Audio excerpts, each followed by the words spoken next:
Hey, you're listening to Blindsight. Let's go. Mental health isn't something to take lightly. It's time to fight. It's time to thrive. Let's do this. Welcome to Blindsight. This is Bill Lundgren, your host, and I'm delighted to again have Bethany Joy Boring as my guest as we continue this series we're doing on telling your story. How are you, Bethany? I am doing well today. How about you? A little bit sleepy. Yeah? Trying to get used to the time change and all that kind of stuff, just and a very busy weekend. So how was your weekend? Yeah, my weekend was good. The weather's finally getting cooler here in Florida, and in fact, I'm I'm standing here right now with my flip-flops on. So flip-flops and a long sleeve shirt. So this is perfect Florida weather right here. Oh, great, great. Okay, well, what we're doing today is talking about how our listeners can begin to tell their story, and also about finding the person that you trust or can trust to listen, and what some of the qualities that you need to observe in your listener. And as we talk, the story notes are available. If you want to get a copy of the story notes printed out, you can contact AfterSight, and you'll be able to get that. But it's right there as we talk, so you can follow along, and then it gives you some instructions, and I think it'll be a big help. So, what I thought we would do is just start off with, okay, how do we get started in telling our story? Yeah. Well, I think part of it is deciding what story we're going to share, right? Because as far as I know, we're not sharing all of it because we talked about that a little bit last time. Right. And really discerning how much, and I think we're going to talk about that a little bit today too. But I think it starts with what part are we most comfortable sharing. We don't have to share the entire birth to how I got here today. you know, and there might be something right now in your present that seems more applicable to the situation, to the people that you're talking about, to the person that you're talking to. And so just to really discern where that's at, and then also discern why you're sharing your story. And so it's not necessarily just, okay, I'm just going to start. It's more of the timing, it's more of the person that you're talking to, and it's the part of the story that you really want to focus on. Right. And one of the things that I think is real important is, when we think about our story, it becomes very circular when it's in our mind. And so it just keeps going round and round. When we write it down or we record it, then it becomes linear. And then we can look at it, I think, in a different way. Yeah. And being able to, and also to pay attention to what we're omitting or not willing to even admit to ourselves, because that may be the part of the blockage in telling our story. Does that sound right? Yeah. Yeah. And especially the writing down part, and if I can be bold enough to say it on here, I can't write really well right now. Mm-hmm. And so, although writing can work, and I just want to put that preface out there because I know that's something I'm still struggling with, getting better at it, but still a struggle for me. You can also just speak it out, or Right. you can also, just don't let that hinder you. Yeah. Because I can picture somebody, if it was just me listening on the other end, I'd be like, oh, well, I can't write. That'd be my excuse not to try. And so I just want to preface that here, just give you permission, anybody that's listening, to just start with however that looks like for you. Yeah. You can record it. Some people have those little hand recorders, and they can anything that happened to get it out of the system and out there in the air where you can look at it will make a big Yes. difference, I think. Exactly. And just a start, right? I think the hardest part is just beginning and finding that safe place to begin. And, I'm in the process of writing a book. And I think the hardest part for me was beginning. Because once I started, once I started it, but I mean, it took me months to actually start. Yes. So, so I think there's a fear around that. And so just give people that permission to do that. I've got reams of papers with the start of a story. It's just getting beyond, beyond about the third sentence. Yes. Yeah. And it's true. And I think it's just one of those things that the way our neural pathways work is that when we give ourselves permission to start driving down that highway, we'll start seeing other roads that can connect off of that. And so it's just awareness that sometimes, we might want to spend more time on the highway before taking an off ramp to some other thing. And other times we want to follow that. So just be aware of when you start sharing your story, it might lead to other things and other stories that come up. But it's just, it's a journey. It's an adventure. And you don't have to write it perfectly the first time around. If you get kind of a free association, that helps with the blockages. If I try to make the first sentence absolutely brilliant, that's that's going to stop it right there. Yeah. Well, and it goes back to who you're writing it for. I would not recommend anybody the first time they're sharing their story to write it for anybody else but themselves. Right.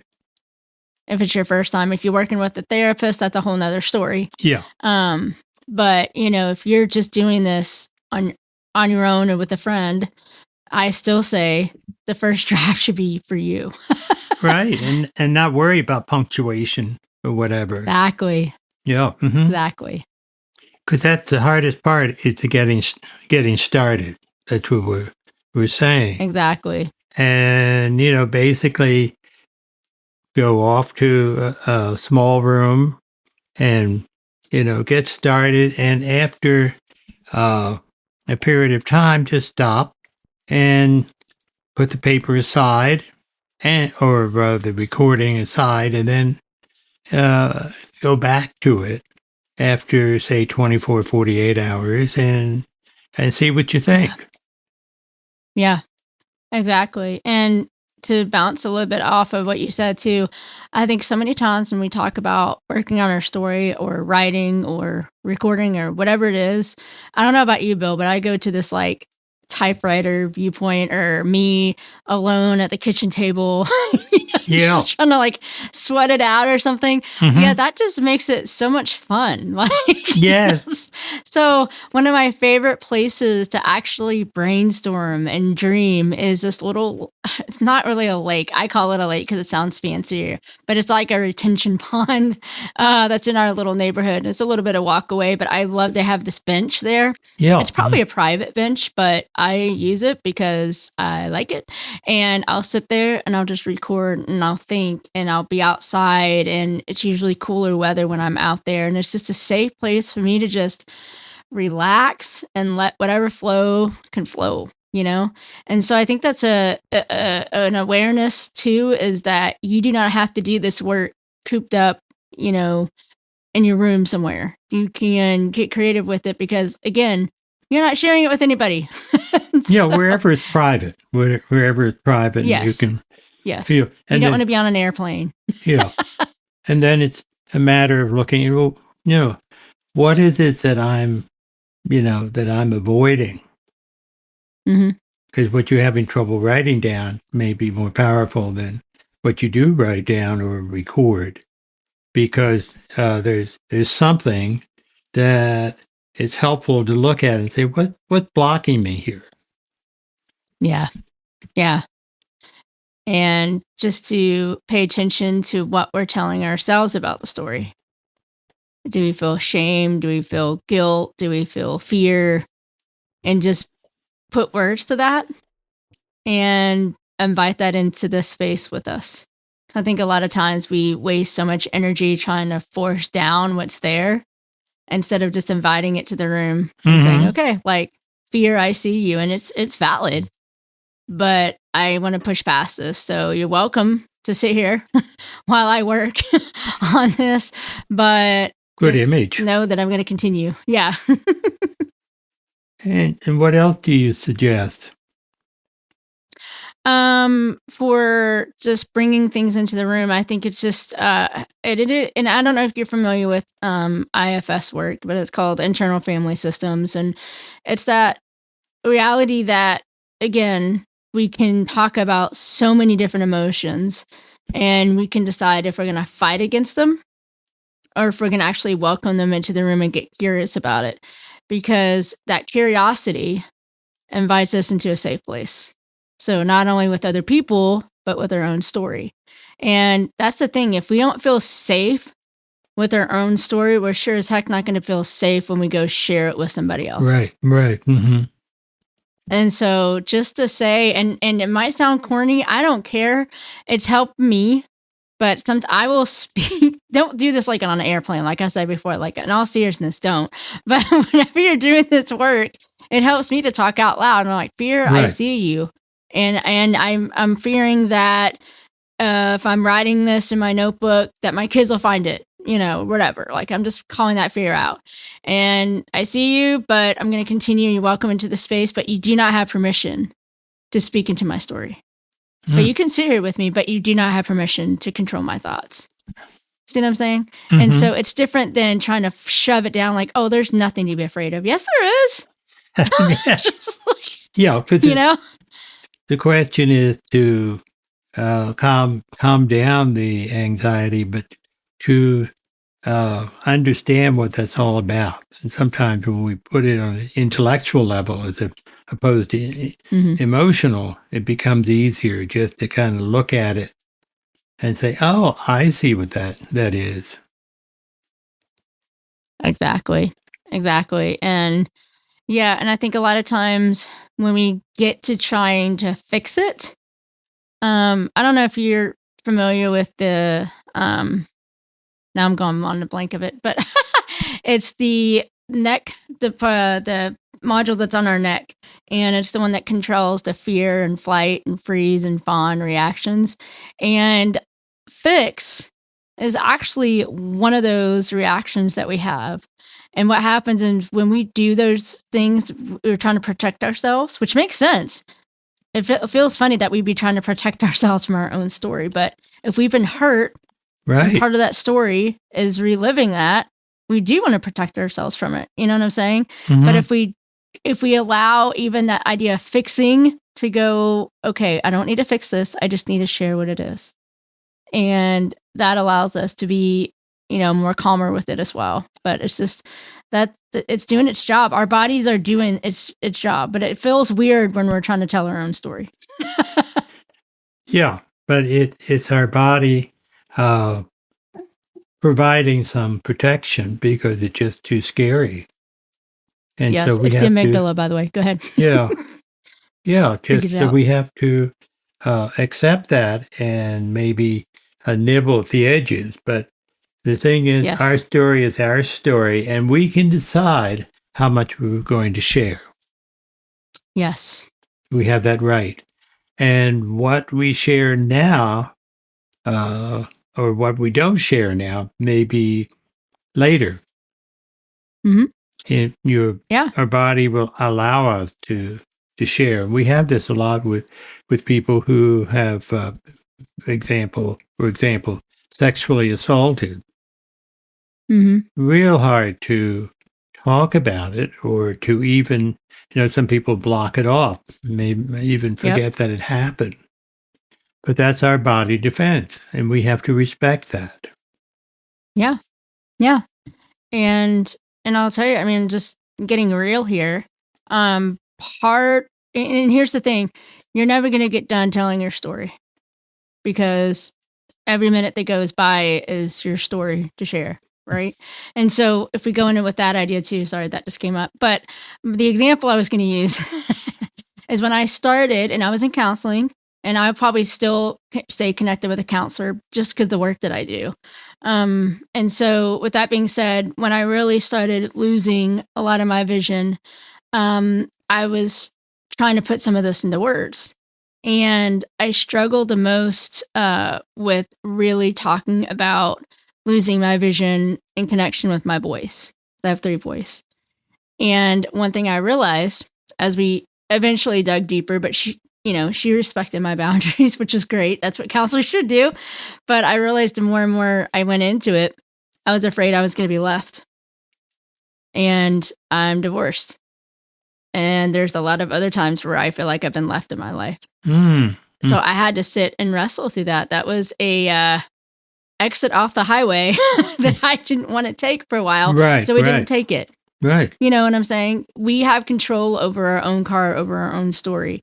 And so there might be some places that we need to stay and camp out with for a while before we go off onto one of these other segues onto something else. And so I hope that makes sense with that example that I shared. Does that kind of make sense, Bill? It's a good way to describe it, because what we're, our body is trying to be protective, and we have to respect that and help the body and the mind together to understand that we can get past this, but we can't always push it. We just go with where we are, because it gets muddled up when we start forcing ourselves to go where we're not ready to go. Yes. And I like your point about the story's always changing. It becomes more complete, perhaps, and maybe when we're 105, we'll have something close to finish, but who knows? Yeah. And here's the thing, too. Beginning to tell our story, we have to realize that we're not probably going to tell it completely truthfully the first time, because it's the first time that we're sharing it, right? And each time we share something, it invites ourselves to go back into there and like, wait a second, maybe, and we'll think differently about, what happened. So it might play differently in our brains. And I know with some of the groups that I facilitate, we have the saying that we don't really share our stories to share our stories. We share our stories so we can learn to share it more truly. And when we invite other people into that, they can agree with us. Like, yeah, that would make me feel afraid.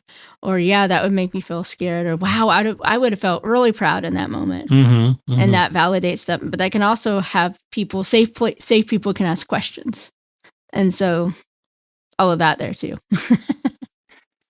But it's also our view of a situation changes too. I know that my poor mother gets the blame for a lot of things from me, but at the same time, as I get older, I begin to see things from her perspective. It doesn't invalidate some of the feelings that I have, but then I begin to, and then I can write something that's a little more balanced, shall we say. But that takes time. That takes time, and that just, trusting my own judgment, but also understanding the other person in a particular situation. And all of that, we call maturity or whatever, but that's the process of understanding, and we're constantly, hopefully, continuing to evolve in our thinking. Yes. Yeah, exactly. I don't know if I could have worded it better than what you just said. Thank you. But it's the thing then too is when we share something with someone, we also share where we are at this point. Yes. And we also have a the option of being able to begin to edit until we're ready to share with another person, or even to share more with that other person. It's a matter of we have to trust ourselves. And Yeah. rather being annoyed, there's something wrong with me. I can't tell, I feel shame, and well, that may be what you're feeling. But at the same time, you work through it. So it's a continual evolution of our story. Yeah. Yeah. And I think, I don't know how you, like, when you're telling your story or when you begin sharing your story. And I would love to know if this is true for you, Bill, but I know when I started really losing a lot of my vision, I started being able to, I guess, picture things in my mind. That kind of makes sense. And one thing I really struggled with is when I was sharing some of my stories being stuck with some of those images. And especially if it was a hard story, right? Mhm. And I'm just like, wait a second, because I think when I had vision, eyesight, whatever you want to call it, I could put different things into my brain, into my field of vision. But it was harder to do the less vision that I had. I almost felt like I was being trapped almost. And I will say this, two things. One, I would always encourage people that before they really start writing to focus on an appreciation moment and to really make that moment present day. There's always something in our day that we can find that brings us joy. Like, for instance, right now, as I'm talking right now, my dog is literally putting his paw and scraping it against my toes, and it feels so good. But I'm sitting here, I'm going, oh my goodness. But that's an appreciation moment because he is huge and encouraging me in my life. And so I could sit there and go, okay, I can plant myself and ground myself in this moment. Like, all right, I know what it feels like to have my dog's paw on my foot. I know what it feels like to be talking with you. I know what it sounds like. And you can bring yourself back to this moment. So as you're telling your story, if you do find that there's an image that you get stuck with, you have that safety net to go back to that you've already put. And it's a current day appreciation. So here's the thing. Anytime you work on story work, I try to tell my people, okay, what's your appreciation moment? I'd rather you spend more time in that and not even get to that story than necessarily skip over that and try to do the hard work without that safety net. Oh, okay. So in other words, you're saying, if the moment is working for you, just stay with it. If you're having a struggle with your story, just kind of switch to the moment that's going on right now. And then you'll be able to get back to the story you're trying to tell, but just enjoy the moment. Yeah, it's like, if you're thinking about it, I guess the best way of explaining it is like, okay, if telling our story is kind of, you just don't know how it's going to go sometimes. Right. And so you watch those people, oh my goodness, I can't think, I always call them acrobats, right? On the swing and the trapeze and stuff. But they always have that net underneath it. When I was a little kid, I always wanted to like do that just to fall on the net. Like, I didn't think I could do any of the tricks. Like, I didn't care about that. I just wanted to jump and get caught by the net. But anyway, that's not the purpose of that. But the purpose of the net is to protect them if the stunt doesn't go well, right? Yeah. And so we have to realize, even with our own stories, there's ways in the ways our brains work, especially if we're doing this work on our own. It's very easy to get trapped sometimes. And so I think that's, at least for me, that was a hesitancy to really do this work. And I spent more time doing appreciation moments and ironing that out. So that way, if I got stuck in my story and I just, you get to that point where you're just like, I know it comes next, but I literally cannot process it right now. But then you feel stuck. You can't really reverse. You can't really go forward. And you're just like, oh, shoot. And then you're like, okay, appreciation moment. Oh, yeah, my dog's paw was on my, foot today. And I was seen and I was heard and I'm safe and I'm right here. And it kind of helps bring you back to the moment. Right. That kind of makes sense. That's why that safety net is there, just in case. Yeah. That's a great image because, yeah, the safety net. And so that you can be less afraid of what it is that you're trying to say, which enables it to eventually be freer. Yes. Yeah. That's a good illustration. The acrobats. Yeah. Well, Well, in writing your story or recording your story, are there any other tips that you would recommend? Yeah, I think we covered some of them already. Just do not be limited by the way that you feel like you need to begin this process. I think we already talked about that. You're not doing it for perfection. You're just doing it for Yeah. your time. And then also when you're talking about sharing and I don't know if we're going to get into all this on this episode, but just being careful about how much we're sharing at one time with that other person. Right. And, to see if they're going to be with us for the rest of the journey, or if it's just a one-time sharing, and so just being careful of how much that we want to bring to the surface. Yeah. Well, I think that that's an important point. I remember a professor from Temple University was conducting a class, and he talked about the idea of levels of intimacy.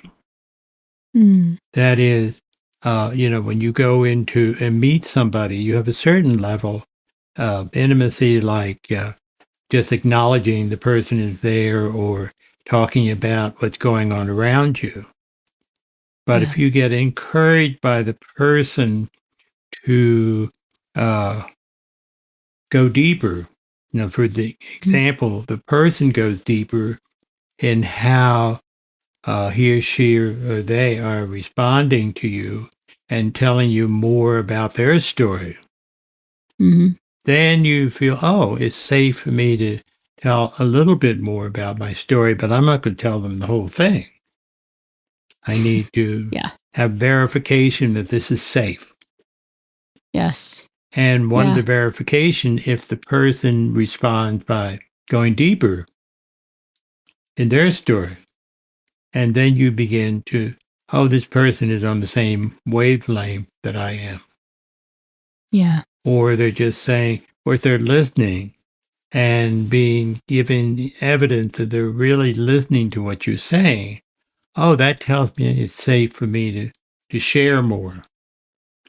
But if somebody, again, I do this number on my mother who really had trouble with closeness. And, as a therapist, I was starting to talk about feelings and so forth, how we are when we first get out of get our degree and so forth, everything, we go real deep and share our feelings and whatever. And that scared her because she wasn't used to sharing that. So she would immediately talk about a book she's reading. Yep. And then I'd get confused. Here I'm expecting my mother to share her feelings, and she's talking about a book. And I had to kind of come to that acceptance that's where she is. And that I had to, unfortunately, limit some of my feelings because she gets too uncomfortable with it. And so I find somebody else to serve and help me in terms of sharing feelings, and can respond or at least be supportive in what they're hearing instead of trying to divert attention to something that's different. And I like how you share that, Bill, because some people, I think a lot of us, anyway, when we start to share our stories, we're not completely sure who we're looking for. And I think so many times, I would love for us to get to that point. Okay, you're finally going to share your story, and it ends up being this amazing experience where that person just sits with you, and it's an emotional encounter, and you feel seen and secure, and it's great. But but it doesn't always happen like that. And I think a lot of times what happens instead is that we either go too deep, like if we're walking inside of a house, it's like, when you're first meeting somebody, you hang out in the doorway for a while. You don't go, okay, I'm going to go in your kitchen and grab something out of the fridge. Yeah, exactly. What? And so just take your time with people, just share some basics.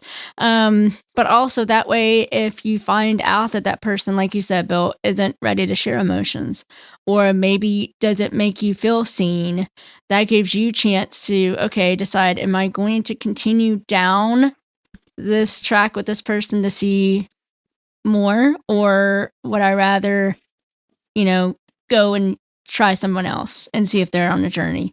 Because we all have different people that we kind of feel safe with, but you want to make sure you're looking for someone that knows how to listen, that can repeat back what they hear you saying, that's not going to try to fix, that's not going to offer counsel, but just knows how to sit with you and what you said, Bill, hold emotions well. Mm-hmm.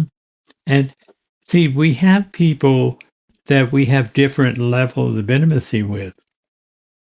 And as long as that we have the same understanding of how far we were going to go, it's fine. Yeah. But in the case that we're talking about, telling your story, you want somebody who's going to go there with you, and you can trust, and you can feel safe, because safety is major. And the only way that you can you try a little bit and see how the person responds, and whether the person is going to try to tell you what to do, or just or even ask, do you want me to make a suggestion, or do you just want me to listen? Yeah. And in fact, we've been taught these 4 S's to look for, and we practice it in the groups that I facilitate. But just going back and saying, okay, does this person help me feel seen? Does this person help me feel safe? Does this person help me feel secure? And does this person meet me in the soothing, which means, can they relate to what I'm going through? Doesn't mean that they have to control your emotions. That's the only thing I have an issue with, is sometimes soothing, people think, oh, well, they're just going to downplay my emotions and they're not going to let it get out of control. And that's true, but it's not exactly what we're talking about here. Soothing is allowing you to emotionally regulate and express without them leaving the table. Because we have this idea that sometimes we can be too much, and we're looking for those people that are willing to stay with us, but also we are willing to stay with them too. Mm-hmm. Yeah, and that's half the battle. The more that we trust people, the more that they prove worthy of trust, then the more comfortable we're going to be able to tell our story in the fullest way that it's going to work in that relationship. Yeah. And if I can encourage people out there, I know that I'm in a weird place still on my speaker journey, because I've been to the places where I'm starting to speak a lot more on stages and not think I'm going to fall off, which is amazing, because of my visual and hearing impairment. And the only reason I bring that up is that a lot of times when I'm speaking, there are so many stories that I now have that I feel safe sharing even in that environment. Mm-hmm. And those are stories that's not the first time I'm sharing them. Right. It's something that I've worked through, and it's something that usually involves me, and it's something that I've gotten permission, if it involves somebody else, to have them brought into, and shared to have a point. And so all this to say, the more we give ourselves permission to work with our story, to, risk not feeling seen, not feeling secure with somebody, the more we try to dare to go deeper, we have the opportunity to meet those people that know how to do that work with us. But B, we start building this huge library of stories that we work through, that we walk through. So when those opportunities present themselves, we're ready. And again, we're not fixing, but there's a whole lot of times, and we've had it even on here, Bill. Well, you'll share a story and I'll feel something, and I'll resonate with you. And if you hadn't shared that, I wouldn't have been able to see you in that way. Mm-hmm. And so it's good to have. Yeah. And I think too, when we get into public speaking, we, the first few times that I spoke on disabilities, I was a nervous wreck. Yep. And trying to control and make sure that everything I said was respectable for other Yes. people to hear, or I thought was, respectable. But as I got more confident in myself, then I could tell more.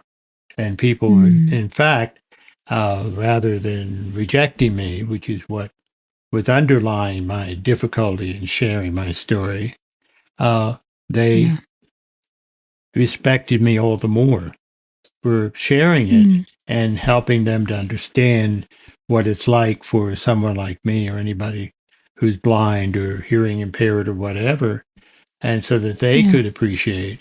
And they learned, if they didn't know already, how to respond to other people like me, which is part of the task that we have as public speakers. Yeah. Yeah. And the more that we can be ourselves in our story allows other people to be themselves in their stories. Yeah. Right. And that's what I'm hearing. And as you're sharing about your speaking, and being able to share about your challenges, I know for me, back in the day, I don't really know how many years ago this was, but I remember it was right after I got my cane, and I refused to use that thing on stage.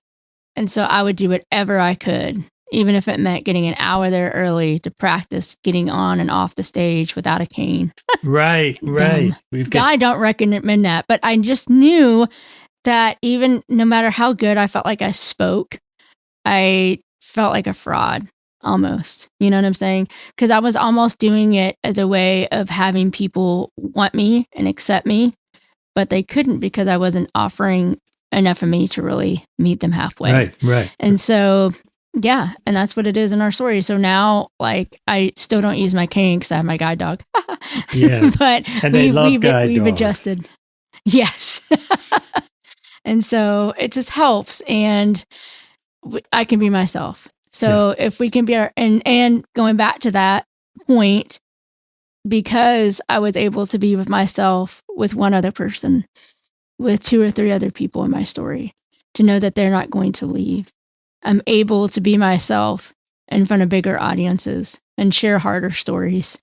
And they are going to leave because they're going to walk out the door, and with my story in them, and so I know that I have people that I get to go back to and share that with, and they're not going to leave. Exactly. It's the experimentation that we have to go through to trust that what we've been telling ourselves have been a lie. When we say, trying to fake blindness, fake, being able to see when you're blind or have partial vision, low vision,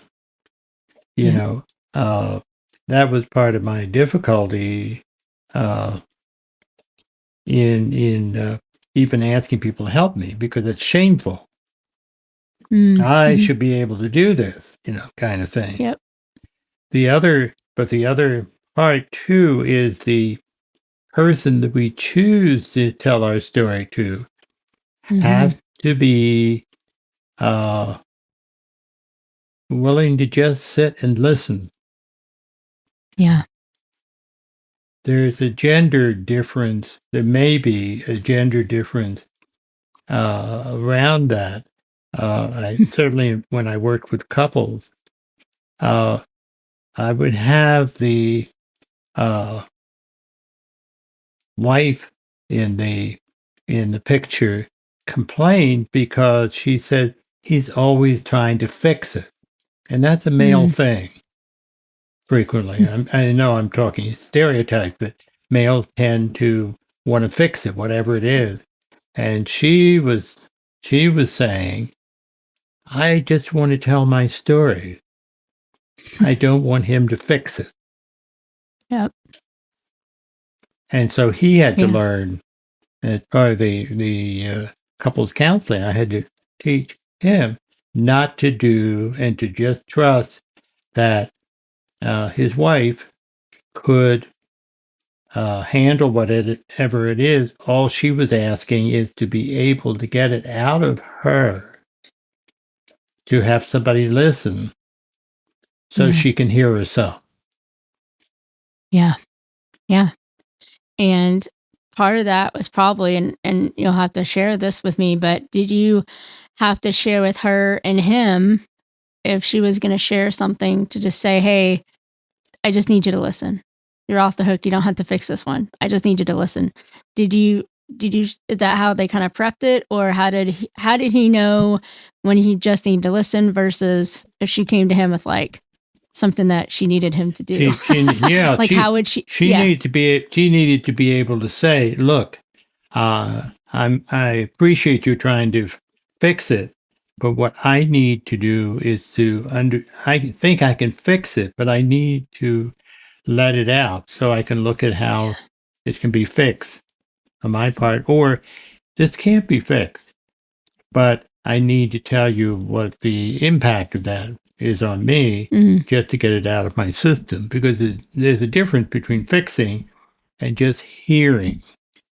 And people really have difficulty understanding the value of just listening.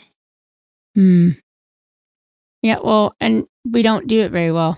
No, we don't. Because, I mean, I know some people, well, even for me, for a while, just staying in silence with somebody, I was like, do I need to say something? You know what I'm saying? And just the idea, we're afraid of just silence. It just doesn't, if we sit with somebody in silence, just try it. Like, I don't know, I'm pretty sure you've done this, Bill, but there's an experiment that we do in some of my groups where we just sit in silence and we're on Zoom. So in all honesty, you could put yourself on mute and play music in the background if you wanted to. I don't know if our people do that or not, but even on Zoom, it is the most awkward thing to just sit in silence with because you feel like something has to happen. Right. And yet after a while, when you settle into it, you can just be with the other people and something usually happens. Yeah, somebody feels so uncomfortable to have to say something, which is a start for them. Yeah. And so and that's another thing too, is if we create an environment where people can share, like for instance, one of the most amazing moments I had in this group, I was not facilitating. I was actually just participant in this group. And I was sharing a very hard part of my story. And there were men and women both in this group, like 6 to 8. So it was still a small group. And one of the guys shared that he's like, wow, Bethany, he's like, I want to so badly fix this for you. And this is what I would have done if I was with you in that moment.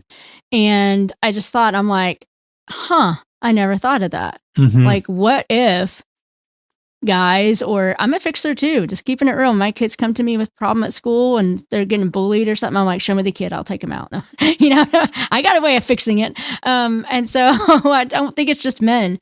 But if I got a chance to share that with somebody, like even if it was my kid, my older kid had a situation, something kind of like that the other day. And I told him, I said, oh man, I said, I know I can't. And I know you would never want me to. But as a mom, when you share that with me, I wish I could and just share, But I said, I'm sure that's even harder for you walking that out. How can I best be with you in that? And what you're giving an example is validating. You don't, not fixing, but validating the person's feeling and identify. Yeah. And that does wonders. When the person who's listening just does that. Yeah. And lets you know they really heard you. As you said a little while ago, we have trouble listening. Yeah. Well, and it gives that other person a chance to get that out of them because sometimes it's hard. It's almost like a block sometimes. And when we remove that block, if we say, wow, if I could fix this, it makes me want to blah, blah, blah, but I'm not going to because I want to be here with you. And then if you noticed, I was able to connect with him. Yes. Wow, I can really imagine you probably feel da da da.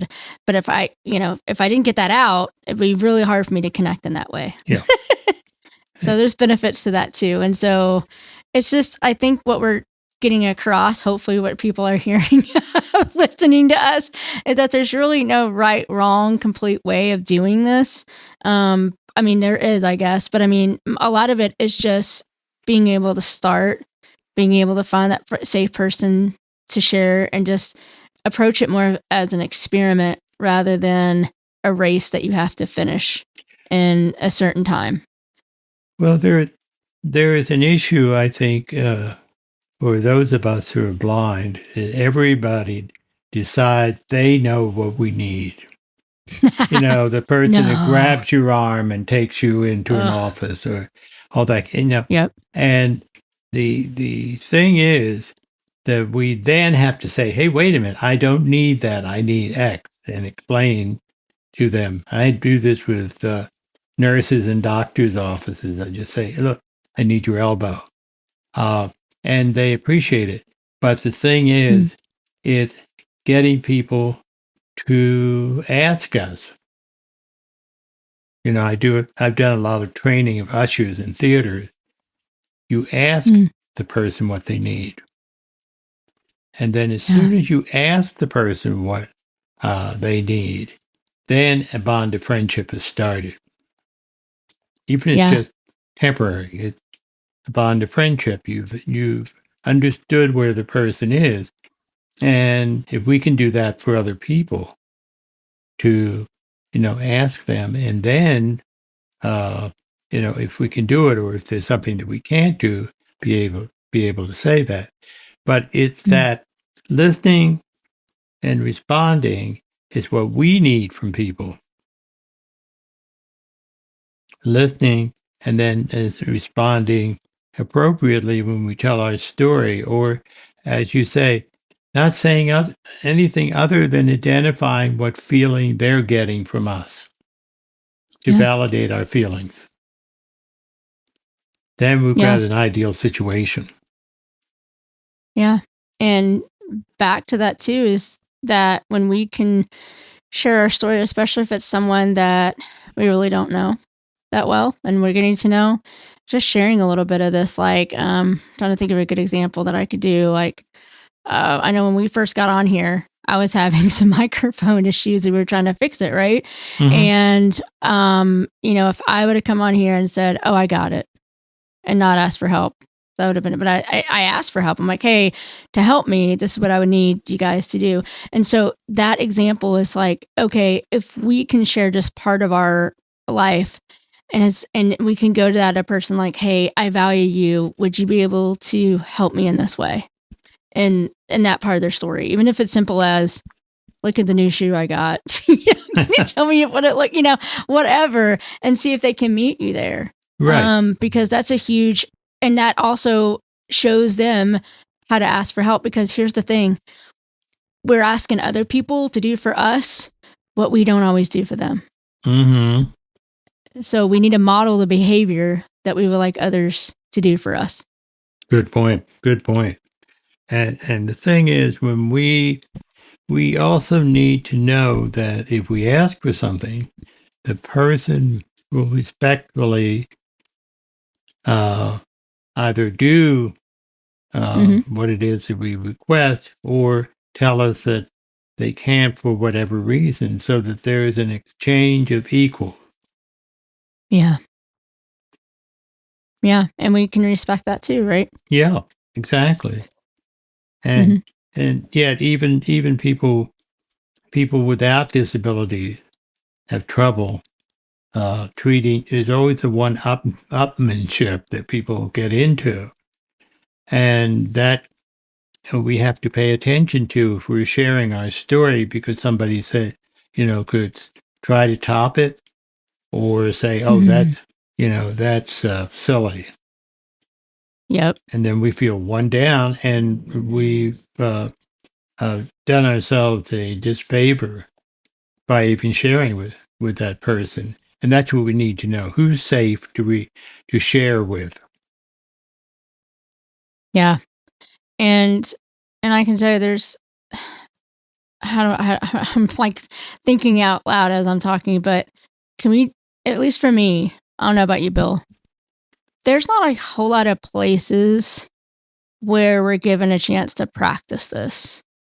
Like, we're just supposed to show up to the table with somebody and be able to listen well.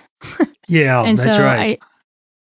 so I share that, unless you have a place like that. Like, that's part of the reason I offer the groups that I do. That's part of the reason I do what I do. But I also have to keep in mind, that's one thing. It's funny because people in my groups, they, log off or they go home and they're like, well, my family can't do that. I'm like, well, yeah, they don't listen well because you're not modeling it for them. Just because, or they've not been a part of this and they haven't been practicing as much as you have. So just to sit here and go, noticing it's a two-way street and noticing that it's not just you going to everybody say, I want you to sit with me while I share this story, and you can't do the same for them, or you're not modeling for them. A lot of it's like, hey, I want to try an experiment and I'm learning, learning how to share my story. And would you be okay kind of doing an experiment with me and to see how this works? That sounds a lot better than, hey, I need to share you my story and I'm expecting you to do A, B, C, D. Right, exactly. Yeah, because there's it's like in terms of what I mentioned about taking your elbow, I have to assume that they don't know. And I just said, this is how it would help me. And then they say, oh, great. And then they do it. Because I can't expect people to, as you said, to just know. It isn't drilled into the mind. We have to do that and be able to, and as you say, model. So true. Yeah. So true. And we also I think that's one of the frustrations, particularly when somebody goes through a training school, for example, and they get out and say, oh, I don't understand why these people don't. I mean, this is just common sense. Well, it isn't. Nobody gets trained on how to deal with someone who has blindness, for example. So we have to do the training, and we don't like, because it should be common knowledge, quote unquote. But that's the reality. At the same time, in terms of truth telling or listening, teaching people to be able to listen, and also in terms of confidentiality, things like that, the things that we need, we have to oftentimes have to express them so it's real clear. Yes. And that's the work that we have to do. Even if we don't like it, we still have to do it because of the results we want to have. That's safety. Mm-hmm. Well, and this came to mind as I'm listening to you sharing, Bill, is that those of us who have progressive blindness, in my case, progressive hearing loss as well, I've had to learn to ask for what I need.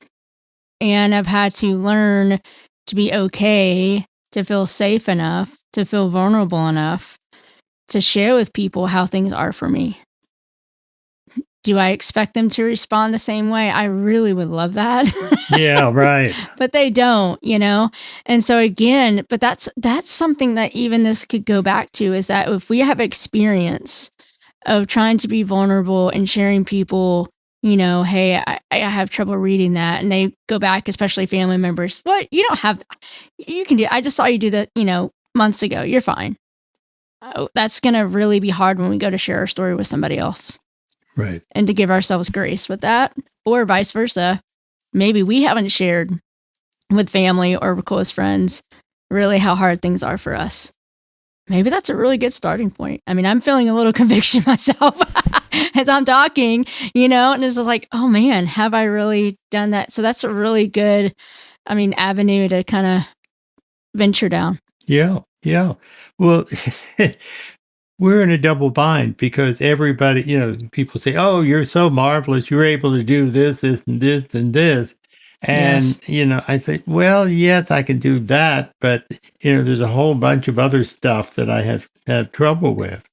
And to be able to, I'd not say burst their bubble about me, but say, yeah, well, we all have our, strong spots. And, just simply say thank you for noticing that or whatever, but also understand that we may have to make reference, that we have it's a little more tough than perhaps they think. Yeah.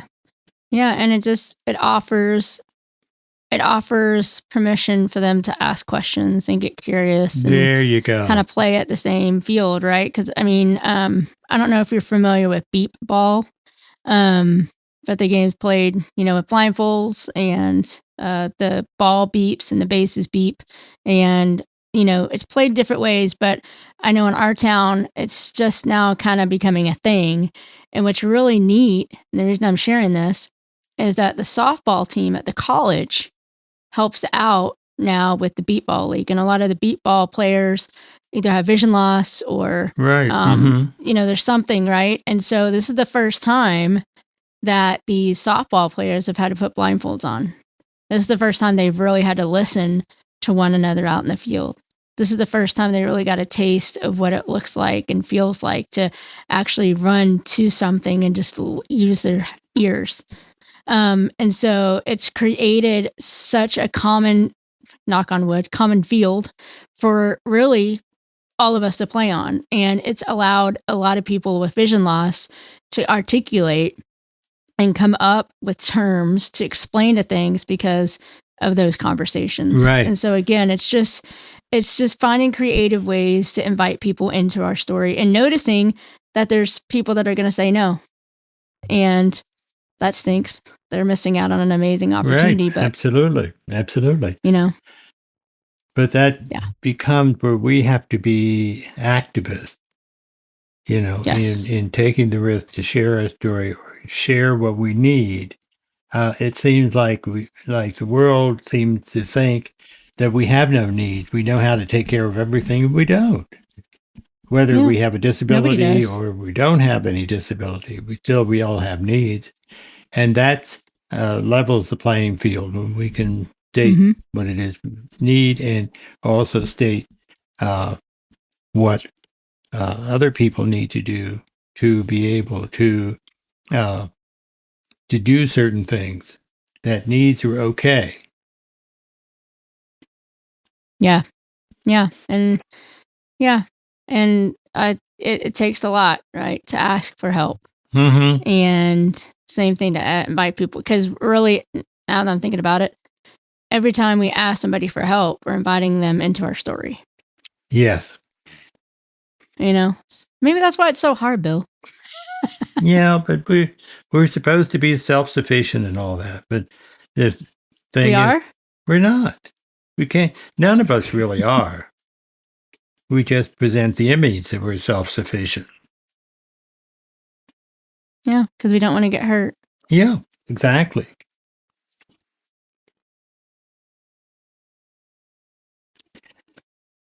Well, we've covered a lot of territory. So I will ask you, what are some final words that you want to share? Wow. I love these conversations because you're right. We cover so much territory. And I try to think of me being a listener, because that's how I first found this show. And if I was that person out there who hadn't really shared a lot of my story yet, and especially if I'm walking through vision loss myself and I feel like I'm totally isolated and nobody understands. And, this is great for everybody else to share their story, but not me. And I'm just feeling like, to that person, they're listening. I want them to know that A, they do have a place here on this podcast, on this channel, where people understand and where they're not alone. But B, the world needs to hear their story. And you don't have to start with the world. You just have to be courageous and start with one person. But it starts first with you being courageous enough to share just a part of your story with yourself, and know that you're valuable, and know that you're seen, and know that you're worthy enough to be listened to and listened with. And so I'm hoping that person takes that one bold step this week. What about you, Bill? What are you walking away with? I couldn't say it any better than you did. Very much so.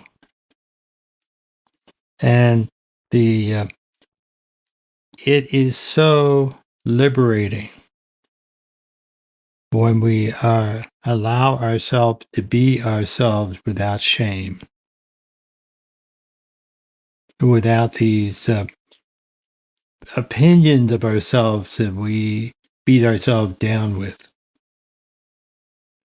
And part of it is just the matter of taking risk and being open with people.